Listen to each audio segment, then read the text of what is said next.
Everybody. Hello. Sorry, I'm sweaty again. I had to help move my friend out of his place again. I had to help move him out of his apartment, so I'm very sweaty today. And my hair looks different today. But we had to move out the big furniture, the couches and the chairs, out of his apartment. And he lives on the second floor, so we had to climb downstairs.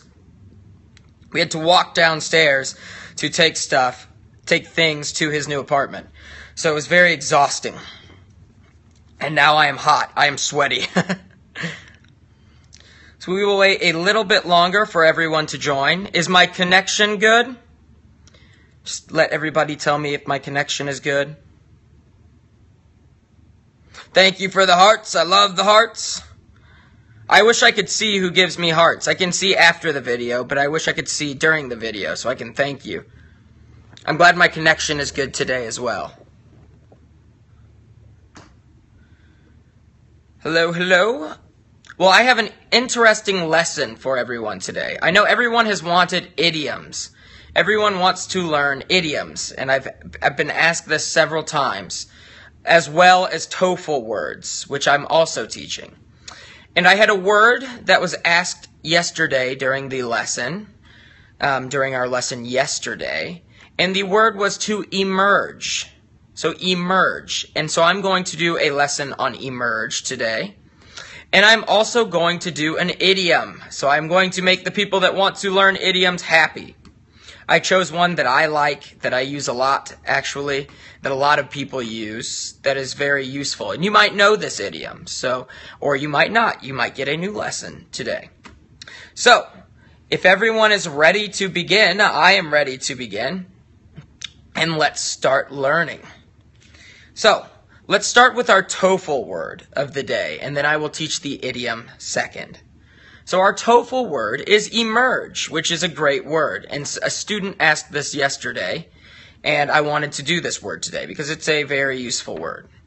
And emerge is spelled E-M-E-R-G-E. So to emerge, to emerge. And it means to come into view, to come into view. So, or to become apparent or important or prominent. So to come into view. So for this example, let's pretend we are looking at water. We are looking at a pond. Pond is a small body of water. And we are looking for frogs. You know, frogs. It's the noise they make. Ribbit. We are looking for frogs, but we can't see them because they are hidden by the water. Now picture this with me. Picture with me the water and looking at the water and looking for frogs. And then all of a sudden, suddenly, right then, you see a frog jump out of the water. You see another frog jump out of the water and another frog so that you can see them. They are in your vision, that you can see them with your eyes. So they have emerged. The frogs have emerged from the water. They have come out of the water so that we can see them. So imagine this. Picture these frogs jumping out of the water. Psh, psh, and they are emerging from the water. They are coming out of the water.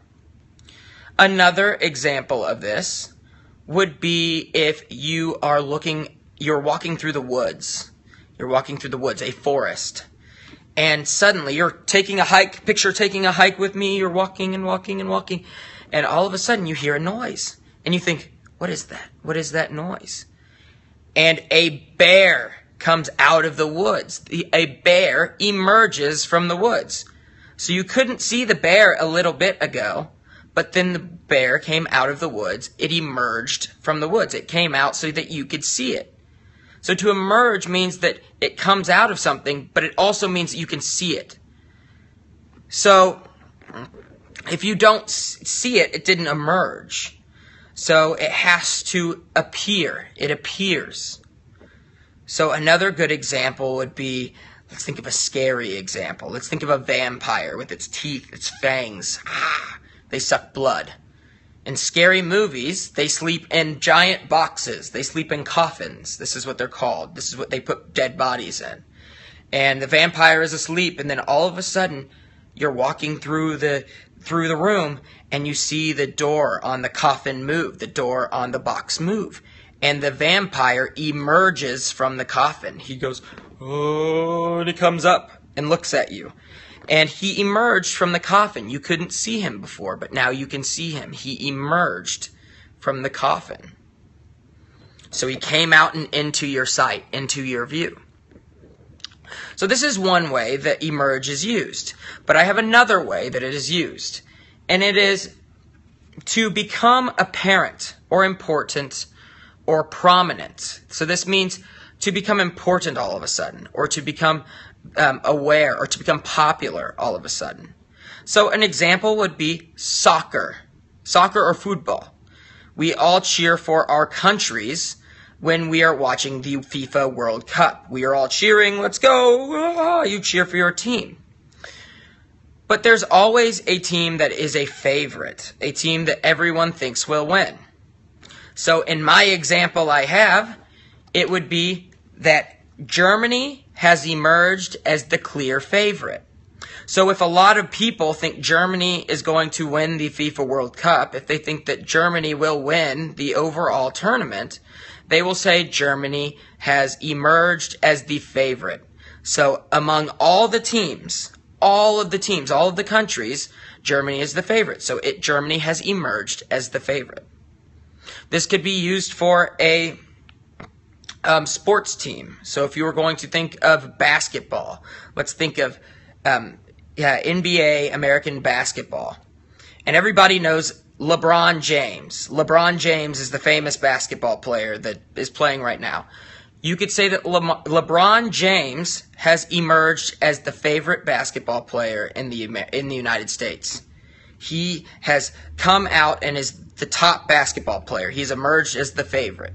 So he might not have been the favorite before, but now he has become the favorite. He has emerged as the favorite basketball player. So these are the two ways you can use emerge. These are the two ways that you can use the word emerge. You will see it more often. You will hear it more often with the first definition, when something comes out of something into your sight. So when something emerges from the woods or emerges from the water. But you can also hear it in the other way. So remember, emerge, to emerge. So a good example, this is an easy one too that you can use, is if you are with your friends and your friend goes into another room. So he goes into another room and you don't see them for a while. And then all of a sudden they come back into the room you're in. That means they emerged from the other room. The person, your friend, emerged from the other room. Came out of so that you could see them. So this is the word emerge. So you can use this often. You can use this in practice. You will see this in English writing. That's a funny example. You can emerge from an egg, right? Yes, you can. If you think of Jurassic Park, the dinosaurs, they come from eggs and they put their claws. They're stuck in the egg and they try to get out of the egg, so they put their claws out. Or birds, they put their claws out and they try to get out of the egg. Well, they're emerging from the egg. You didn't see the bird or the dinosaur before, and then when they stick their claw out, you can see them. So now they have emerged from the egg. Good example. That's a funny example, especially with Jurassic World, the big dinosaur movie that just came out, which I saw. It's a very fun, entertaining movie. So that is my word emerge. That is the word emerge for today. So now let's go on to our idiom lesson. But before this, are there any questions about emerge? Or does everyone want to hear the idiom? They don't care about emerge. They just want to hear the idiom.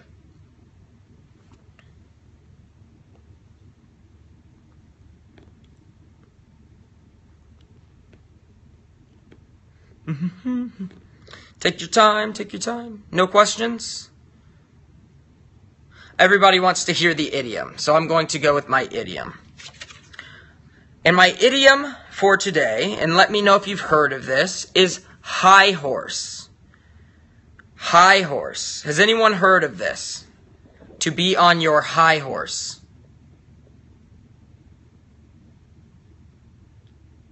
Anybody? Nope. Good. I've seen no's, so this is good that no one's heard of this idiom. And this is a very easy idiom.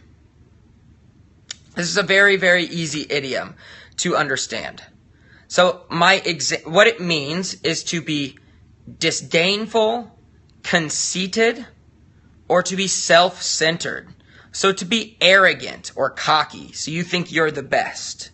You think you are very important. Everybody else is below you. Everybody else doesn't matter as much. So someone who is on their high horse thinks that they are great and that everybody else isn't that great. And so a good example of this, I will give you a sentence and then I'll explain it further. Sally got tired of Peter's snobbery and told him to get off of his high horse. And told him to get off of his high horse. So in this example, Peter was being very arrogant. He was saying, oh, I'm smarter than all of those people. But let's pretend again, I'm Peter, and I'm saying, those people are dumb, they're unattractive, they're ugly, they don't know what they're talking about. So if I'm Peter, I'm on my high horse because I think I'm better than everyone else. So imagine, not a real horse, but if you were to imagine, my horse is a little bit better. It's a little bit higher, a little bit stronger than everyone else's horse. So this is why I am on my high horse. I think I'm better. And it's not good to be on your high horse. When someone tells you you are on your high horse, this means that you are being kind of a jerk, or in American terms, an asshole is a common phrase. But you're being a jerk. You're being someone who thinks they're better than everyone else. So, me acting like this, Sally would tell me, Peter, get off of your high horse. You are acting like you are on your high horse. Get off of your high horse. It means come down and be modest. Come down and act like you are a normal person and you are equal to everyone else. That all people are equal. It means stop judging people, stop saying you're better than them, and start being nice and caring and acting like be on your high horse. So if I'm on my high horse, I'm acting very cocky or arrogant. And if someone tells me to get off of my high horse, it means they're telling me to stop acting like I am the best in the world, to stop acting like I am the best, I rock, to tell me to act like a good person. So does everyone understand this, the high horse idiom? Let me know. If you don't, I can give more examples. That's a great quote. All men are created equal. That's a wonderful quote. It's true.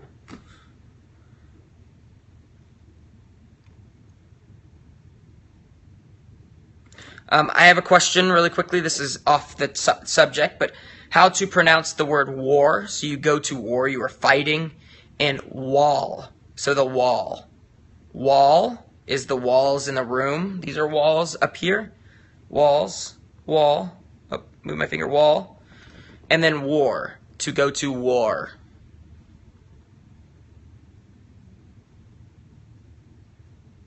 So do I have any questions about high horse?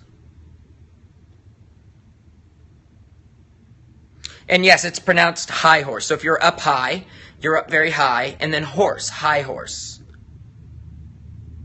So it means you're above everyone. You think you are above everyone.